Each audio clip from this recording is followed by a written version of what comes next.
제3부 섭정의 시작. 황제의 기침은 점점 심해졌다. 위관들이 약을 달여 올렸지만 병세는 나아지지 않았다. 그는 젊었지만 몸은 이미 깊이 상해 있었다. 궁궐 안은 무거운 정적이 쌓였고 대신들은 표정 뒤로 서로 다른 계산을 하고 있었다.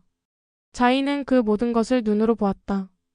밤마다 황제를 지키며 기침 소리를 들었고 그의 손이 점점 차가워지는 것을 느꼈다. 그녀의 두려움은 단 하나였다. 아들이 아직 너무 어렸다는 것이었다. 마침내 황제는 세상을 떠났다. 그 순간 궁궐은 슬픔보다 혼란에 휩싸였다. 황후와 대신들은 어린 황제를 어떻게 다룰지 논의했고 권력의 향방은 누구도 쉽게 점칠 수 없었다. 자이의 아들은 새로운 황제로 옹립되었다. 그가 바로 동치제였다. 하지만 겨우 5살에 불과했기에 나라를 다스릴 수는 없었다. 섭정이 필요했다. 황후는 자신이 전궁의 주인이므로 당연히 섭정의 자리에 올라야 한다고 주장했다. 대신들 또한 그녀의 손을 들어주는 듯 보였다. 자이는 아무 말도 하지 않았다.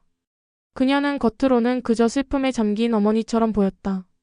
그러나 속으로는 차갑게 계산을 굴렸다. 그녀는 황후의 약점을 알고 있었다. 황후는 권위는 있었지만 결단력과 냉정함이 부족했다. 그리고 무엇보다 궁궐 안팎에서 그녀를 진심으로 따르는 사람이 거의 없었다. 자이는 그 점을 파고들었다. 황제의 장례가 끝난 뒤 자이는 조용히 대신들을 불러들였다. 그녀는 그들에게 속삭이듯 말했다. 황후께서 나라를 다스리시는 건 명예로운 일입니다. 그러나 황후마마께서는 자식을 낳지 못하셨습니다. 백성들은 피를 이어받은 어머니가 아이 곁을 지켜야 한다고 생각할 것입니다.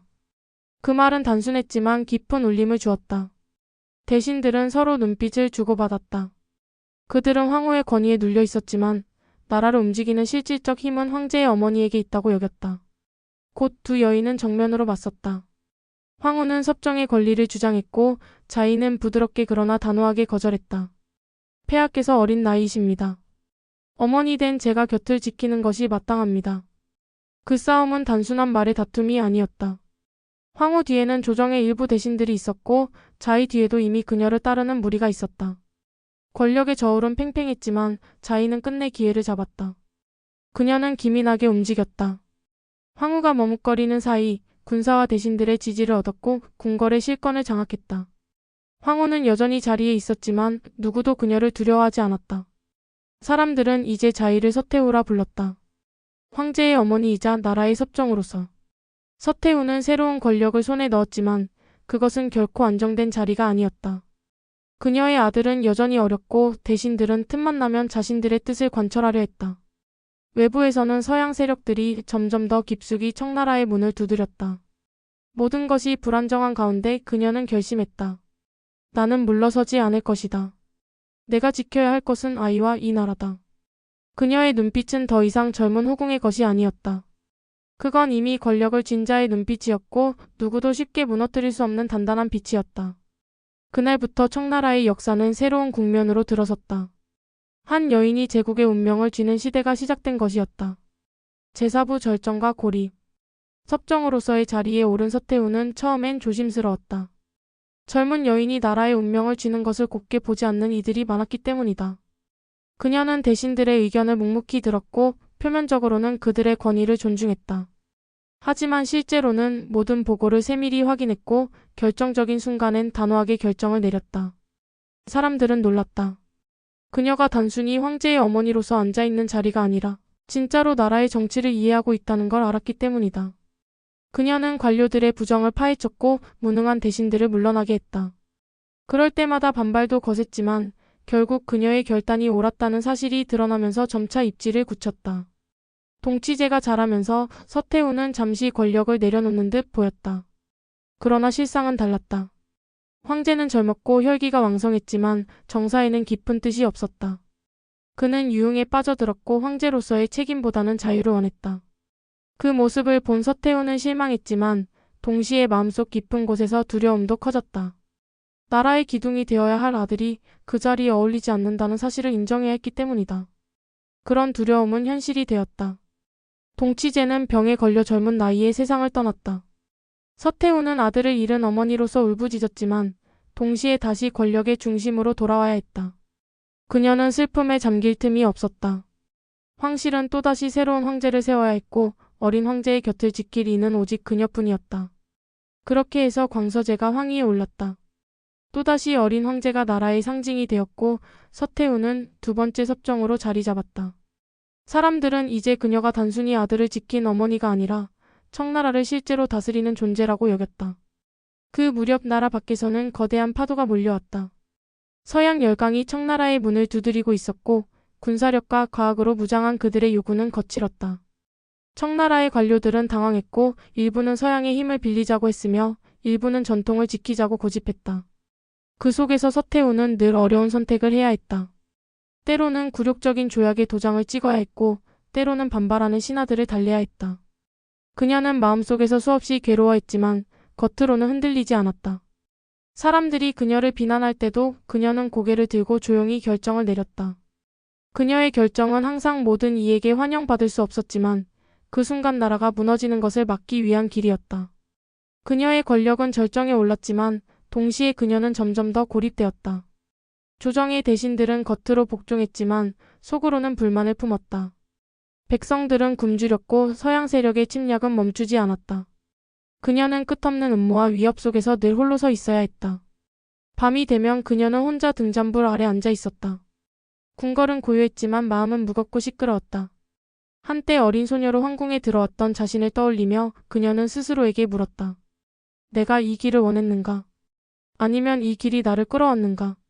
그러나 아침이 되면 다시 황후의 옷을 입고 태후의 자리에 앉았다. 눈빛은 단호했고 목소리는 흔들림이 없었다. 나라가 위태롭고 모든 사람이 등을 돌려도 그녀는 결코 자리를 비우지 않았다. 그녀의 삶은 이미 사적인 것이 아니었다. 그녀 자신도 알았다. 그녀는 제국의 얼굴이었고 무너져가는 나라를 붙잡는 마지막 힘이었다. 그러나 그 힘은 점점 그녀를 외롭게 만들었다. 제후부 황혼과 마지막. 광서제가 성장하면서 서태후는 또 한 번 권력의 자리를 놓아야 할 때가 왔다. 그러나 이번에는 동치제 때와 달랐다. 광서제는 젊고 나라를 바꾸고자 하는 뜻을 품고 있었다. 그는 서양의 문물을 받아들이고 개혁을 통해 청나라를 새롭게 일으켜 세우고자 했다. 처음에 서태후는 그의 열정을 지켜보았다. 아들이나 다름없는 젊은 황제가 나라를 위해 힘쓰는 모습이 자랑스러웠다. 그러나 곧 그녀는 불안을 느꼈다. 그의 개혁은 너무 급했고 너무 많은 적을 만들고 있었다. 전통을 지키려는 대신들은 그를 미워했고 서양 세력은 그의 어설픈 시도에 웃음을 지었다. 광서제는 서태후와 맞섰다. 그는 새로운 제도를 도입하려 했고 젊은 지식인들과 손을 잡았다. 서태후는 처음엔 그를 막지 않았다. 그러나 개혁은 곧 벽에 부딪혔고 혼란은 더 커졌다. 백성들은 기대했지만 관료들은 움직이지 않았다. 나라가 더 흔들리자 결국 서태후는 결단을 내려야 했다. 그녀는 개혁파를 단번에 제압했다. 젊은 지식인들은 붙잡혀 형벌을 받았고 광서제는 황궁 깊숙한 곳에 갇히게 되었다. 그 순간 서태후는 냉정했다. 나라를 위한다는 이름으로 자신의 양아들을 희생시킨 것이었다. 사람들은 그녀를 두려워했다. 그리고 동시에 미워했다. 개혁을 막은 여인, 청나라를 쇠락으로 몰아넣은 여인이라 손가락질했다. 그러나 그녀는 그 모든 소리를 외면했다. 그녀는 오직 나라가 더 큰 혼란에 빠지지 않기를 바랐고 자신이 버틸 수 있는 동안은 그 혼란을 막아야 한다고 믿었다.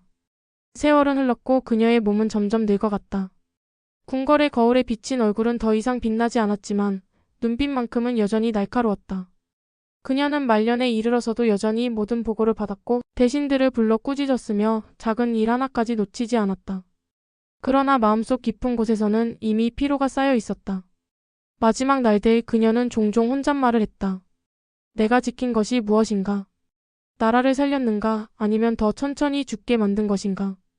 그 물음에 대답할 이는 아무도 없었다. 아무도 그녀에게 진실을 말해주지 않았고 그녀 스스로도 답을 찾지 못했다. 광서제는 여전히 갇혀 있었고 병약해져 갔다. 그리고 운명처럼 서태후가 세상을 떠나기 직전 광서제 또한 숨을 거두었다. 사람들은 두 죽음을 두고 온갖 말을 했다. 서태후가 그를 독살했다는 소문까지 돌았다. 그러나 진실은 알 수 없었다. 1908년 서태후는 긴 생을 마쳤다. 황제의 후궁으로 시작해 제국의 운명을 손에 쥔 여인으로 끝을 맺은 삶이었다. 그녀가 죽자 궁궐은 깊은 침묵에 잠겼다. 누구도 그녀의 자리를 대신할 수 없었고 청나라는 곧 급격히 무너져 내렸다. 사람들은 그녀를 두고 서로 다른 말을 했다. 어떤 이는 나라를 망친 여인이라 했고 어떤 이는 제국의 몰락을 마지막까지 버텨낸 강인한 여인이라 했다. 그 평가는 지금까지도 갈린다. 하지만 분명한 것은 그녀가 단순히 황제의 그림자에 머물지 않았다는 것이다. 그녀는 스스로의 길을 만들었고 때로는 냉혹하게 때로는 집요하게 제국을 지탱했다. 그 길이 옳았는가 그르렀는가는 여전히 물음으로 남아있다. 그녀는 결국 인간이었다.